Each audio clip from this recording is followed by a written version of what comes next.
everybody. Welcome to my office. My name is Frank. Decided to make a quick video this morning to share with you guys a strategy on how to charge the government taxes. So how to earn money and turn around and charge the government taxes on the money you've just earned. To do that, you'll need two vehicles, one of them being the RSP, the other one being the TFSA. So obviously that right away tells you that you need to live in Canada to be able to take advantage of that. So how do we do that? How do we charge the government taxes? So here are we do.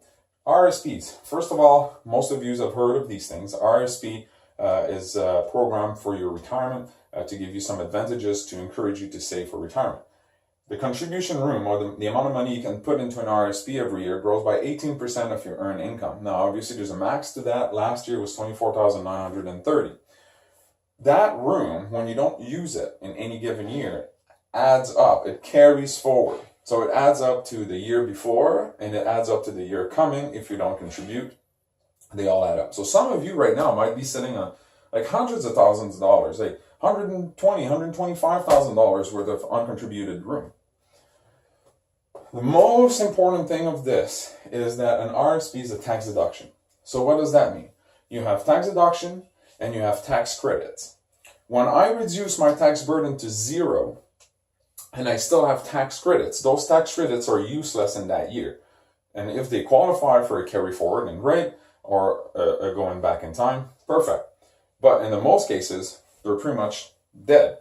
A tax deduction allows you to collect money from the government even though you've reduced your tax burden to zero. So that means that I file my taxes and now I have all my receipts and all this, and the last one is my RSP.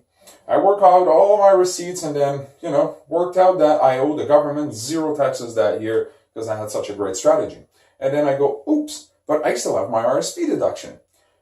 So what happens to that? Well, because it's a deduction and not a credit, the government owes me that money. So even though we're at zero and now I have an RSP contribution to put into my filing, that contribution room and the tax deduction it triggers is payable to me.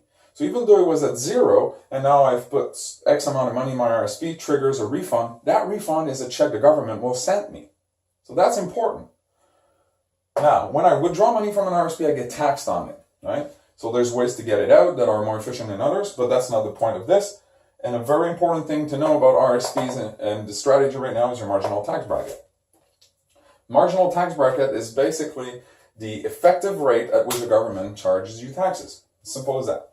TFSAs, on the other hand, as of 2016, we got about $46,500 of room to contribute into a TFSA. Now, differently from the RSP, when I take money out of my TFSA, first of all, as the name says, it's tax-free. So one, I don't pay taxes on the money I withdraw from my TFSA, but on top of it, it resets the room for contribution on the January 1st of the following year.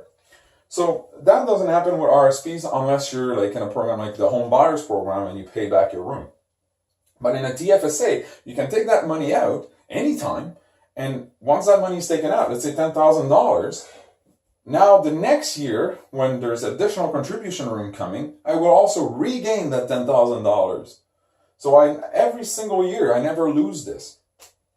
It's tax-free growth, like I said, and it grows every year by about $5,000 to $5,500. From 2009 to 2012 was $5,000. From 13 to 15 was $5,500. This year was 10, and then we're going back to 5,000 next year.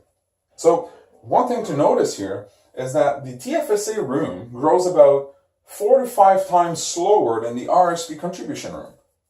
And that's also very important. So, how do we play all this to charge the government taxes and make more money, increase our own return, guaranteed? So, here's how we do it. We'll take an example. We'll start here with $20,000. So, first thing obviously is I need to put $20,000 into my TFSA. Once I do that, that money grows tax-free. Let's say that it grew to $100,000. Now, this money here, or $80,000, is tax-free. Never pay taxes on it. Let's say, just to keep it simple, because we have $46,500 worth of room in my TFSA, let's say that I take the whole $46,000 out. What does that do? Well, On the day that I take it out of my TFSA, it frees up the room so that it can reset on January 1st. So if I'm December 30th, 2016, and I move $46,000 out of my TFSA, 2 days later on January 1st, 2017, all that $46,000 is available again to me to contribute, plus the contribution room of 2017. That's just unbelievable. And this is what we're going to exploit. So we'll take that $46,000 and we're going to move it into the RRSP. Now at this point, that $46,000, like I said, never paid taxes on it, right? And so here I'm still sitting in this case with, let's say, $54,000 or so. I move that $46,000 into my RRSP. What happens is that $46,000 right away will trigger a tax deduction, like I mentioned before, at your marginal tax bracket. In this case here, I just use the number 30%. Usually most people are in between, let's say, 22 to 35% type stuff. So I use 30%.